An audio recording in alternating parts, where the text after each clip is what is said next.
ગુજરાતીનું આ પાઠ્યપુસ્તક મારા હાથમાં આવ્યું અને એની અંદર બહુ સરસ મજાની કવિતા શેરી આવે શાદ એ અમે જ્યારે ભણતા હતા ત્યારે સરસ મજાનું ગાતા હતા. રાજેન્દ્ર શાહે જેને લખેલી છે.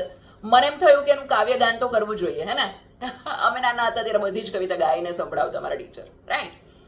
કુંજમાં કોયલ બોલતી એનો શેરીએ આવે સાથ, હાલને આંબા વાડીએ હજી પોરની તાજી યાદ, પાંદડું એ નહીં પેખીએ એવું ઝૂલતો એનો મોર, કોઈને મોટા મરવા છે ને કોઈને છે અંકોર, ડોલતી ડાળે ઘૂમીએ આપણ ગજવી ઘેરો નાદ, કુંજમાં કોયલ બોલતી એનો શેરીએ આવે સાથ, ઘરનું નાનું આંગણું ગમે મોકળું મોટું વન, કોઈનો એરંજાળ નહીં ને ખેલવા મળે દન, હાલને ભેરું કાયર જે કોઈ હોય તે રહે બાદ, કુંજમાં કોયલ બોલતી એનો શેરીએ આવે સાથ.